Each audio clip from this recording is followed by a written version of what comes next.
Mainly topics हैं, 5-6 topics तो घुमा फिरा के आते ही आते हैं। जैसे मैं बता रहा हूँ, डायरेक्शन हो गया, हमारा सीरीज हो गया, ठीक है, कैलेंडर हो गया, कैलेंडर क्लॉक, ये काफ़ी क्वेश्चंस आते हैं इसके, सेटिंग अरेंजमेंट हो गया, ठीक है, और साथ में ब्लड रिलेशन जैसे मैंने आपको बताया।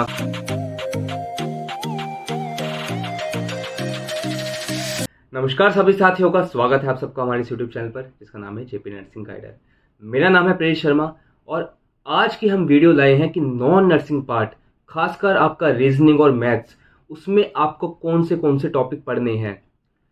मैं कुछ लिस्ट लाया हूं टॉपिक्स की। अगर वो आप, जैसे मैंने पहले बताया था, 1 घंटे से 2 घंटे भी अगर आप डेली देंगे उन टॉपिक्स को, तो बच्चों आपके 10 से 15 मार्क्स कहीं नहीं गए। 10 मार्क्स तो आपके रीजनिंग में, जो नॉन नर्सिंग होता है मैथ्स वाला, उसमें आएंगे ही आएंगे। ठीक है, ये जो टॉपिक्स हैं इनके बाहर कोई भी अलग टॉपिक नहीं आएगा मैथ्स और रीजनिंग का। गिन के ये 28-29 टॉपिक्स हैं बस। अगर आप इनको कंप्लीट कर लेंगे तो आपका इस पोर्शन से सारा कवर अप हो जाएगा। ठीक है बच्चों, जैसे मैंने आपको लास्ट वीडियोस में बताया था कि कैसे आपको स्ट्रेटेजी अपनी प्लान करनी है। जो बच्चे फर्स्ट टाइम दे रहे हैं उनको कैसे प्लान करनी है, और जो दूसरे बच्चे होते हैं जिन्होंने पहले से अटेम्प्ट कर रखे हैं पेपर्स भी, और उनका जो कुछ पार्ट बचा था लास्ट टाइम में, या उनकी क्या प्रॉब्लम रही, क्या उनकी गलती रही लास्ट एग्जाम्स में, उनको वो कवर अप करनी है। ठीक है, साथ में जो बच्चे बिल्कुल ही कोचिंग नहीं की है, अभी बस जस्ट पास आउट हुए हैं, उनके लिए मैं एक ही सजेशन दूंगा कि आप अपने थ्योरी पे ध्यान दीजिए और लास्ट में पहले थ्योरी कंप्लीट करने के बाद ही अपना क्वेश्चन पे जाइए। क्योंकि बच्चों, आपका अगर बेस ही कंप्लीट नहीं होगा, अगर आपको क्वेश्चन ही नहीं पता होंगे कि आपको उसमें बोला क्या गया है, पूछा क्या गया है, तो आप कितने भी क्वेश्चन अटेम्प्ट कर लो जाके, चाहे टारगेट है में, पीआर में या फिर एनक्लेक्स में, एग्जाम पेपर में जब आप बैठोगे तो आप कंफ्यूज हो ही जाओगे और गलत मार्क करके आओगे। ठीक है, तो अपना पहले थ्योरी, अपना बेस का मजबूत कीजिए, उसके बाद ही क्वेश्चन पे आइए। बाकी जो मेरे पुराने साथी हैं जो हमें लास्ट ईयर से फॉलो कर रहे हैं, उन्हें तो पता ही है कि कैसे कैसे प्रिपरेशन करना है। ठीक है, तो ज़्यादा टाइम वेस्ट ना करते हुए चलिए हम सबसे पहले शुरू करते हैं कि रीजनिंग के टॉपिक्स। रीजनिंग के टॉपिक्स की मैं लिस्ट में आपको यहाँ पे दे दूंगा, लिस्ट साइड में। ठीक है, अगर आपको इसकी पीडीएफ भी चाहिए टॉपिक्स की इंपॉर्टेंट, तो हमारा टेलीग्राम व्हाट्सएप चैनल है, उस पर आपको ये पीडीएफ मिल जाएगी। इंस्टाग्राम भी चैनल है, उस पर भी हम ये पोस्ट कर देंगे। ठीक है, लिंक सारे हमने डिस्क्रिप्शन में दे रखे हैं। और अगर आपने मेरी पुरानी वीडियोस नहीं देखी हैं कि नॉर्सेट की स्ट्रेटेजी कैसे प्लान करें, तो उसका भी मैं लिंक दे दूंगा वीडियो उसके डिस्क्रिप्शन में, जाके ज़रूर देखिएगा। काफ़ी ज़्यादा फायदेमंद वो वीडियो आपके लिए रहेगी। ठीक है, तो रीजनिंग के टॉपिक्स की बात की जाए दोस्तों, मुश्किल से 13 से 14 टॉपिक्स होते हैं। उस लिस्ट में आपको अगर स्क्रीन पे दिखी रही होगी, बाकी पीडीएफ मिल जाएगी आपको इसमें। ठीक है, मेनली क्या होते हैं, जैसे कि डायरेक्शन हो गया, ठीक है, जिसमें साउथ वेस्ट जो होते हैं वो होता है डायरेक्शन में।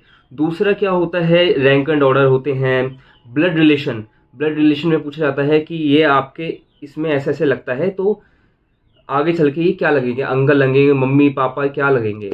ठीक है, उसमें एक तरीका होता है, वो आप इजीली, अगर बच्चे कोचिंग कर रहे हैं तो आप कोचिंग वाले तो कराएंगे उन्हें। और इसलिए मैं आपको टॉपिक्स लिस्ट बता रहा हूँ कि अगर आपके कोचिंग वालों ने थोड़े टाइम जल्दी के चक्कर में ये टॉपिक्स नहीं पढ़ाए, तो आप उनको बोलिए कि सर ये हमें टॉपिक्स कवर कीजिए। ठीक है, और जो बच्चे कहीं से कोचिंग नहीं कर रहे हैं, अपने सेल्फ स्टडी कर रहे हैं, तो नॉर्मली भी अगर आप ये यूट्यूब पे डालेंगे, यूट्यूब पे काफ़ी सारे चैनल्स मिल जाएंगे आपको जो इसमें आपको ये टॉपिक्स कवर कर रहे होंगे।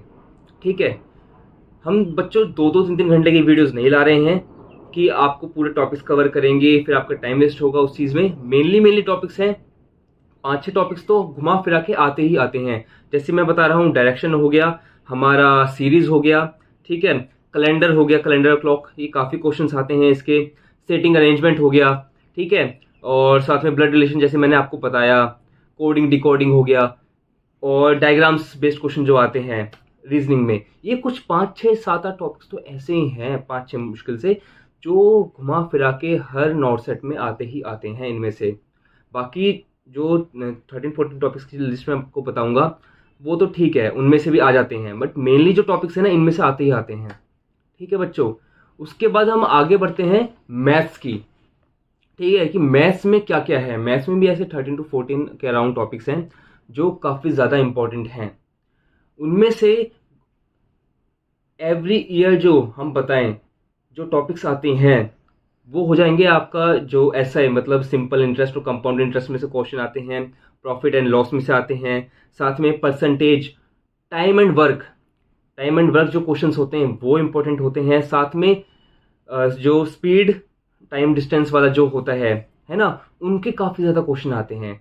ये भी 5-6 मेनली ऐसे टॉपिक्स हैं, बड़े बड़े और अच्छे खासे।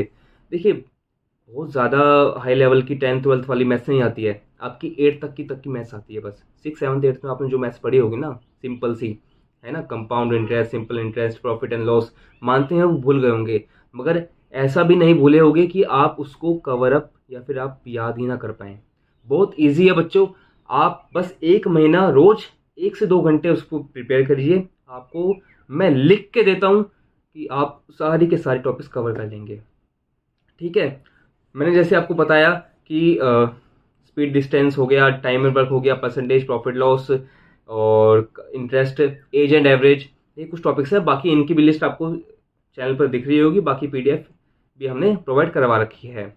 ठीक है, इन टॉपिक्स को आप कवर कीजिए बच्चों, 1 महीने के अंदर ये सारे टॉपिक्स आपके कवर हो जाएंगे। उसके बाद अगर आपको टाइम मिले तो आप रिवाइज करिए। ठीक है, साथ में रोज़ मैं बता रहा हूँ बच्चों को, हम मेरे पास कॉल्स भी आते हैं, मैसेजेस भी आते हैं बच्चों के, तो हम बताते हैं कि आप डेली थोड़ा टाइम निकाल के इमेज भी रोज़ देखिए। ठीक है, थ्योरी और आप जो अपने 8 से 10 घंटे दे रहे हैं वो तो दीजिए, साथ में जब आप बोर हो जाते हैं, मोबाइल उठा लेते हैं, तो उस टाइम पे आप क्या करते हैं, उस टाइम पे आप इसको उनको कवर कीजिए। जैसे कि हमारे यूट्यूब पे हमने देखने लग गए कि ये कैसे कैसे सॉल्व होता है, रीजनिंग का, मैथ्स का, प्लस इमेज बेस जो होते हैं। अगर डेली डेली आप 1-2 3-3 4-4 भी इमेज देख लेंगे ना, एंड में आके अगर 2 महीने बाद जब हमारा जून में एग्जाम होगा तो आप देख लीजिएगा कि 400 से 500 इमेजेस तो आपने डेली ऐसे ही देख ली हैं। ठीक है, तो उस चीज़ को ध्यान रखिए बच्चों। तो नेक्स्ट वीडियो में हम ज़रूर मिलेंगे। आप बताएं किस टॉपिक के साथ क्या आपको प्रॉब्लम रही। कुछ भी आपको प्रॉब्लम आ रही हो बच्चों तो आप हमें ज़रूर बताएं कमेंट सेक्शन में जाके, और मैं और मेरी टीम आपको पूरे साथ देने के लिए तैयार है। तो बस आपसे एक ही गुजारिश है कि लाइक और सब्सक्राइब ज़रूर कीजिएगा हमारे चैनल को। धन्यवाद।